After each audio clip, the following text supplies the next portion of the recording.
Radhe Radhe friends. तो आइए हम माघ माह की कथा सुनते हैं। पूजन करने के बाद आपको हाथ में थोड़े से तिल लेने हैं और कथा सुनना है।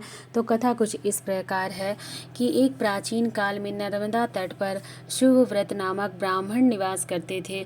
वे सभी वेदों एवं शास्त्रों के अच्छे ज्ञाता थे, किंतु उनका स्वभाव धन संग्रह करने का था। वो बहुत अधिक धन संग्रह करने पर ही ध्यान दिया करते थे। धन इकट्ठा करते थे। ब्राह्मण होते हुए भी उन्हें धन से बहुत ही लोभ था। उन्होंने धन तो बहुत एकत्रित किया। वृद्धावस्था के दौरान उन्हें अनेक रोगों ने घेर लिया। तब उन्हें ज्ञात हुआ कि मैंने पूरा जीवन केवल धन कमाने में लगा दिया है। अब परलोक सुधारना चाहिए। वह परलोक सुधारने के लिए चिंतातुर हो गए। उन्हें बहुत ही चिंता होने लगी कि अब वह परलोक कैसे सुधारे। इतना धन का वो क्या करेंगे जब उन्हें परलोक में अच्छी जगह अच्छी शांति नहीं मिलेगी। अचानक उन्हें एक श्लोक याद आया। उनमें माघ माह में स्नान की विशेषता बताई गई थी। उन्होंने माघ स्नान का संकल्प लिया और 9 दिनों तक प्रातः नर्मदा नदी में स्नान किया और 10वें दिन के बाद अपना शरीर त्याग दिया। शुभव्रत जी ने जीवन भर कोई अच्छा कार्य नहीं किया था, लेकिन माघ माह में स्नान करके के पश्चात करने से उनका मन निर्मल हो गया। माघ मास में स्नान करने से उन्हें स्वर्ग की प्राप्ति हुई। इस तरह से माघ मास में स्नान करने से मुक्ति मिलती है और स्वर्ग की प्राप्ति होती है।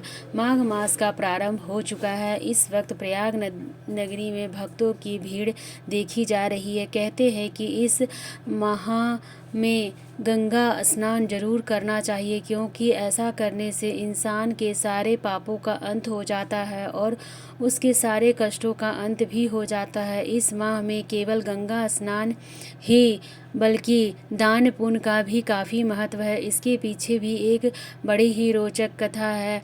इसे हर किसी को जानना जरूरी है। दरअसल ऐसा माना जाता है कि एक बार गौतम ऋषि को इंद्रदेव पर गुस्सा आ गया, जिसकी वजह से ऋषि ने उन्हें श्राप दे दिया था।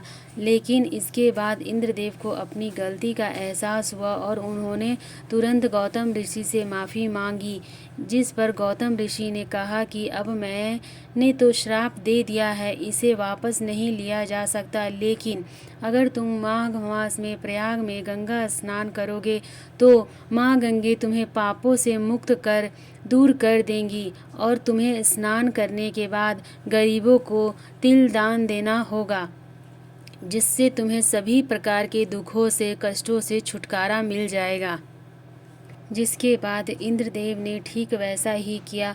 उन्होंने माघ माह में प्रयागराज में गंगा स्नान किया और स्नान के बाद गरीबों को तिल दान किया। इसके बाद से ही माघ मास में स्नान और दान का नियम बन गया है। अब दौड़ती भागती जिंदगी में हर किसी के पास इतना समय नहीं है कि वह गंगा स्नान हर रोज प्रतिदिन कर सके, इसलिए वह गंगा स्नान करे। तो ऐसे में लोगों को पूरे माह में अपने नहाने के पानी में गंगा जल मिलाकर नहाना चाहिए और ईश्वर का ध्यान करना चाहिए और गरीबों को तिल और चावल का दान करना चाहिए। ऐसा करने से इंसान पाप मुक्त हो जाता है, उसके साथ ही उसे यश और वैभव की प्राप्ति होती है।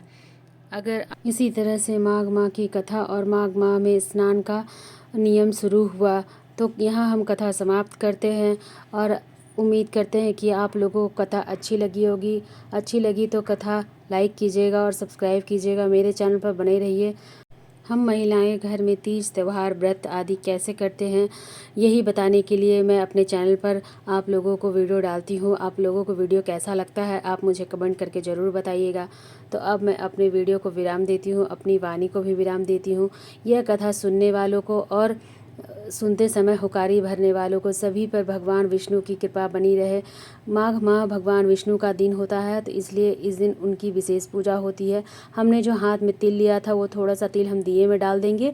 वैसे तो दिया तिल के तेल का ही है, फिर भी हम थोड़ा सा तिल दिए में डाल देंगे। थोड़ा सा तिल हम जल के लोटे में डाल देंगे यह जल का लोटा आप चाहे तो सूर्य देवता को समर्पित कर सकते हैं, नहीं तो यहीं पे रहने दें। पूरा दिन पूजा होने के बाद भी लोटा तिल से भरा हुआ जल का लोटा यहीं पे रह सकता है।